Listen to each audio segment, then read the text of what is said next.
Welcome to Greiner Hard Talks.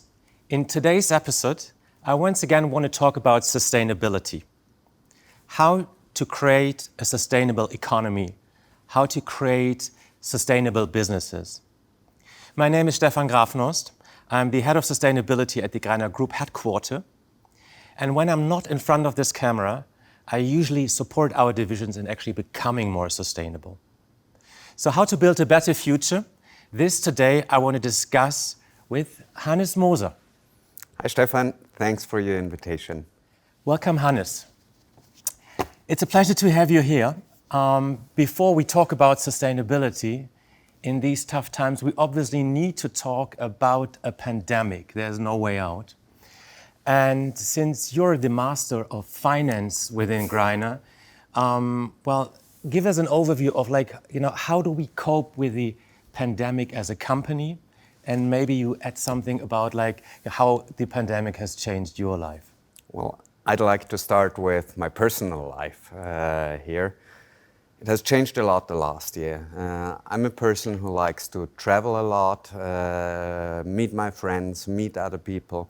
And obviously, as we all know, this is not possible the way we did before the pandemic broke out. So it's restrictions we have as persons, as companies. So there has changed a lot of things. And as a company, I must say that we're doing very well in this pandemic. Not only economically, but also from how people have reacted to new works of working, new ways of living, new ways of cooperating digitally, obviously. So I'm very happy what I've seen over the last year in the company. And since we are not at the end, what do you see for 2021? What is your outlook? Is it going to stay the same, or are we going to see darker times? Well, hopefully not. I do think that we still have some months ahead where it will be very tough to get rid of this pandemic. And when I'm saying month, my best guess, my best estimate would be that after the summer, we will have something like a normal life again.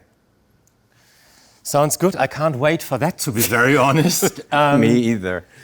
The two learnings that you've learned from the crisis, what do you take away, maybe in a positive sense?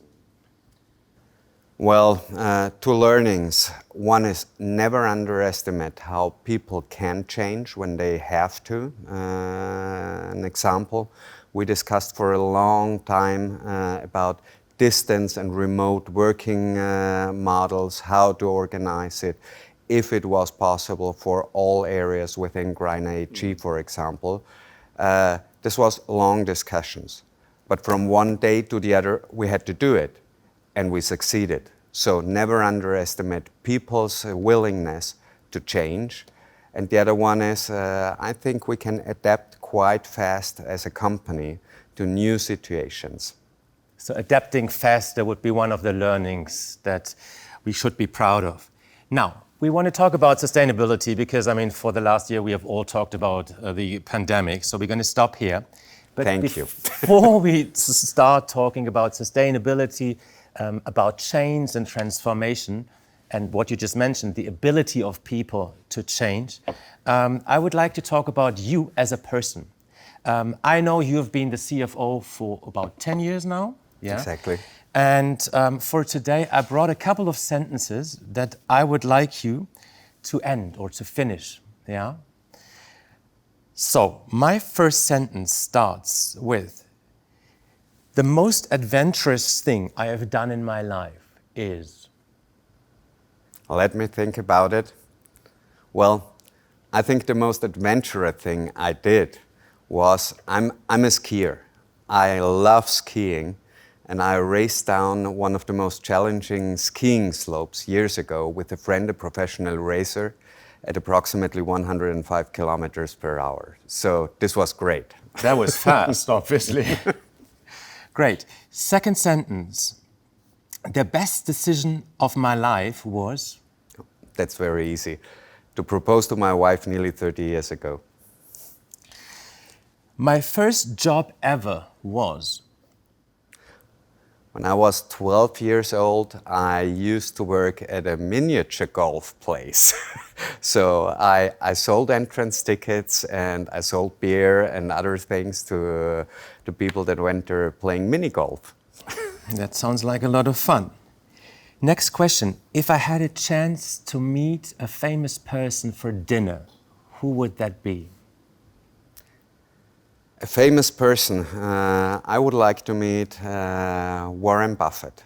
I think he did a lot of changing companies into being more sustainable, and we will talk about that, I think, later on, what sustainability really means. I would like to meet Warren Buffett. My favorite question, and that's also already the last question, my favorite Greiner division is? Stefan, that's unfair. Why is it unfair?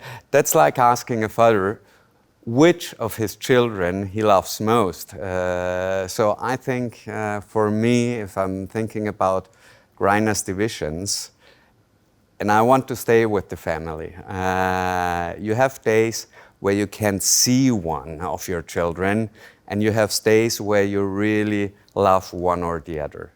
So this is my answer to this one, and I love diversification. Great. Now, I thought like you're just going to go with the most profitable one. No. That's not. Okay, good. Good, thanks, Hannes. Now, let's jump into the topic of sustainability. And you have just mentioned Warren Buffett. He obviously maneuvered and managed company sustainably. Yeah. So let's start with like, what's your understanding of a sustainable company? What is the characteristic of it? Yeah. I mean, we see like millions of companies, but what makes a sustainable company? I think it's important to define sustainability because I think that a lot of people think it's only about being a green company, being good to the planet, doing everything for the environment. But I think sustainability is much more than that. Peter Fisk once said, sustainability is the intersection between people, planet, so the green element, and profits. And that's where companies should move in. And that's how I would like to define sustainability for us as a company too. And where do you think do we stay in those three elements? Well, there is a lot of areas improvement in all of the three. As the CFO of the company, I have to say that there must be room for improvement in profits as well. But we're doing very well, especially during the last year. When it comes to people, I think there is still a lot of things to do. And I'm not talking about safe working places. I think our working places are safe. But it's much more than that. It's about gender equality. It's about having an environment and working environment where everybody can really do what he does best or she does best. So we still have a lot to do there. And when it comes to the environment, I think we have started a lot of initiatives to reduce our CO2 footprints, to reduce emissions, to reduce waste and so on. But still, there is a lot of areas of improvement there. Now, there will be people obviously saying, or they could argue, saying like, great, you're reducing emission, you're like reducing water and waste and whatever resources you need, but the core of your business, doing plastics, is not sustainable. So it's very nice that you do something here, but the core of your business is not okay. What would you... I would argue very heavily because I don't believe and I don't think that the core of our business is not sustainable. It's true that we have a lot of one-time use products, but what are these products? You have to look at it. Let's look, for example, at Bio1. All their pre-analytics products make work safer for the people in the hospital and at the doctors. So why would you change that? What's not sustainable with security for people in the medical area? When we're talking about packaging, during the pandemic, people wanted to have safe food, safe packaging. So plastics is perfect. So it's not about what we are doing, it's what the whole value chain does, the consumer, and how can we reuse the resources we put into our products. Now, you're probably talking to a lot of other senior executives in other companies. Is sustainable a topic there, or is it just something that you and me have today here as an issue? It is a topic. It has not been a topic, I must be honest here, for years, but since, I would say since 5 years, 4 years, it has really become a topic during discussions, not only with other executives, but also with the people I treat most, from the banks, from investors, and so on. We're going to come to the banks part later. I think that's an interesting part. But what exactly do you talk about? Is it just like showing off and saying like, oh, look, we do this and this? Or like, what are the topics like concretely like? This has changed too a lot, because you're absolutely right. Years ago, you said, well, I'm doing this, you're doing that. So it was just an exchange of what everybody did. Now the discussions are, I'm doing this, how can you help me? Because you're doing a different thing. So I think companies try to interact with other companies in order to really create a circular business model, or to look what's in front of me, what's behind me. That's the big difference. So what do you think? Who are our partners when it comes to solving sustainability issues? If you have to name them, you were just saying, obviously, the value chain needs to work together. You need to look what's happening behind you and before you. Who are those players? It's obviously our raw material suppliers. We have to collaborate with them on one side. And it's our customers. And our customers, this is the big companies, this is medical business and so on. They, again, cooperate with their customers in order to really put up this whole stream. But we also have to discuss with the machine manufacturers, with manufacturers of machines that can really recycle material, for example. So we know what they need in order to being able to recycle our end products. Now, I hear colleagues that would say, like, why don't we buy a waste collector or a recycling company to fix the problem? Then we have the material, we have someone to collect it, and then we recycle ourselves and then have the product, and and then we create the loop ourselves and make sure that we are circular. Why should we? Do we have the knowledge? I don't think that we have the knowledge for the whole value chain and the whole circle. But why shouldn't we collaborate with companies that have this knowledge? We are not the best in everything. We are the best, or one of the best, in designing, manufacturing, developing our products, be it in packaging, be it in Bio1, in the foam business, or in the extrusion company. But we're not recyclers. It's true you can buy this knowledge, but why should we? There is companies out there that are really great in doing what they do, so just team up with them and create this whole chain. No, but if you look at the history of Greiner, we have done like very different things. That's why I thought, like, why not like doing something else in the future? And also considering that plastics is heavily criticized. Yeah. So my question would also be like, are we going to do the same in 20 years? Or do we see some parts of our business disappearing? Just think about the European Commission like banning products, yeah? And we see other regulations that make our work hard, yeah? Because people obviously don't believe in the material and in the products that we do. I don't think that people don't believe in the material. They do not want to see the material out in nature. That's what we always hear, and that's what we always see. I think there is a lot of education to be done still how to treat our material, but materials in itself are not good or bad. It's how you treat them as a consumer. That's very important to differentiate. And I think when you ask me if we are in business still in 20 years with the products we are producing today, not with all the products, I agree. There will be products that will disappear, and there will be products that will stay the same for the next 20 years. And here again, I'm referencing to Bio1. In a hospital, taking samples of blood, for example, what would you use? Would you go back to the early 1900s using glass there? I don't think so. It's too dangerous for people's lives. So we should really use the material wisely in applications where it makes sense. We shouldn't do everything out of plastics, obviously, but where it makes sense, we should use it. It's a good material. Good. You have mentioned the role of banks before. Yeah, that's obviously your métier, and I guess like you talk to banks a lot. Now, I've read an article earlier this week that banks obviously look into profits, no doubt. Yeah, they want to see and want to learn about the performance, and that's obviously hard numbers in a way. But they more and more also look into the sustainability performance. Can you just give us a little bit of insight? What are the questions? What do they want to see, banks, when it comes to sustainability of companies?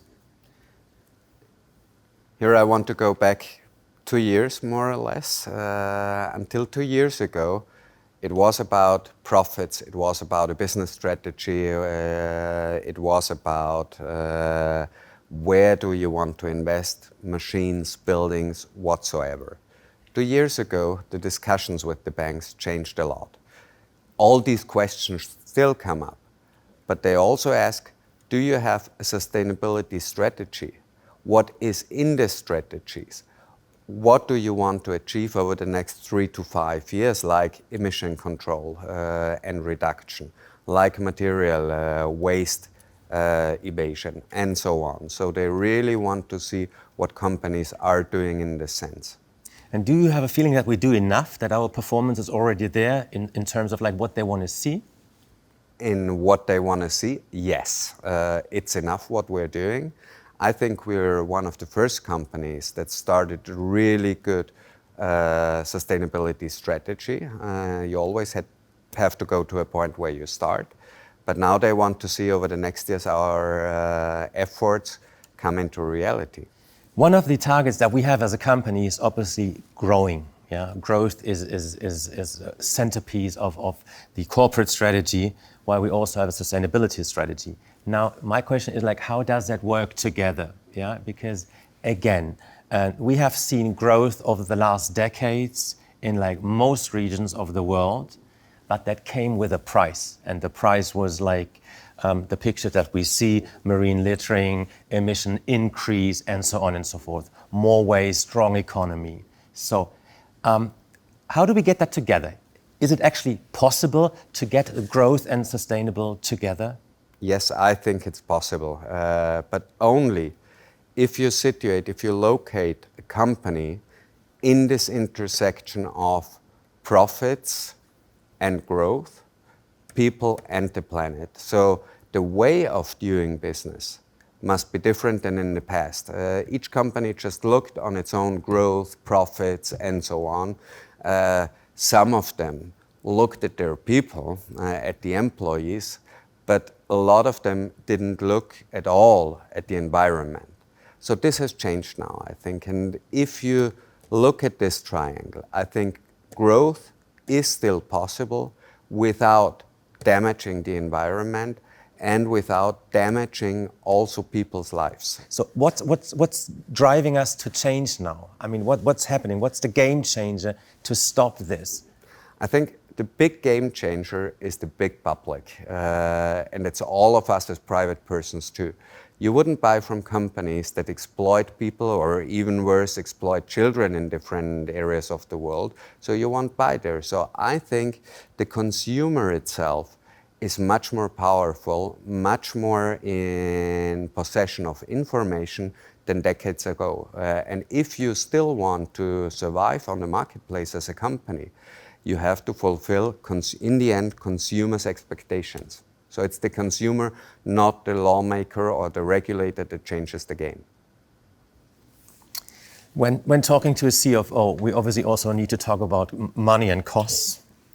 And again, coming to costs and sustainability, we might have the case where, for instance, a more sustainable material might cost or might come with a higher price, where a different way of dealing with waste, water, comes with a higher price. Yeah? To give you an example, we all know that virgin material for Greiner packaging tends to be lower than recycled material. Now, what do? We see there is a more sustainable product, which will obviously have an effect on our profits. What do? It will have an effect, a very short time effect on our profits. Decades ago, well, you even don't have to go back decades, you wouldn't have chosen this material. I agree with you.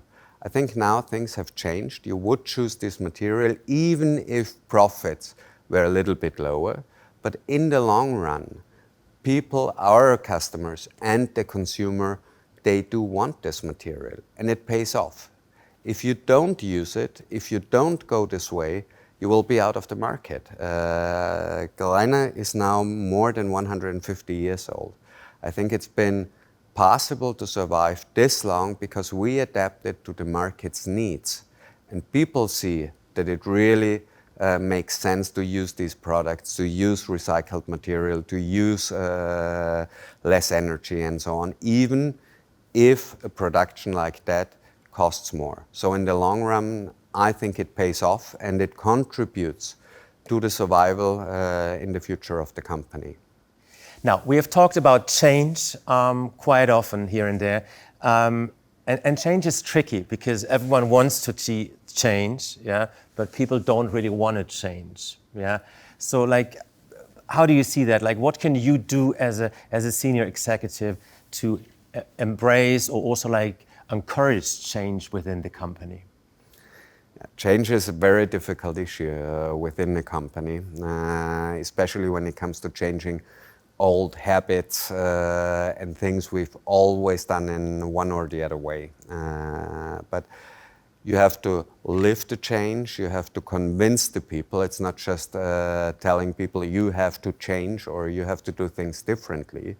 People have to see why it's important to change. So this takes longer, obviously, but this is also, I think, one of the big positive things at Greiner, that people want to understand what they are doing, and once they see, hey, this could be a better way of doing things, they really just do it. So it takes longer to convince the people why change is necessary, but then once they have understood and once they are on the train, they'll do it. So I'm very positive about that. So the why is important. Yes. Again, then, in a nutshell, why do we need to change?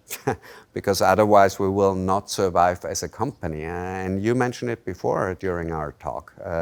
Greiner has changed a lot over the last 150 years. We started with different products, different materials and so on. And once we saw that these products do not have a future anymore, we said, okay, we have a lot of knowledge in the company.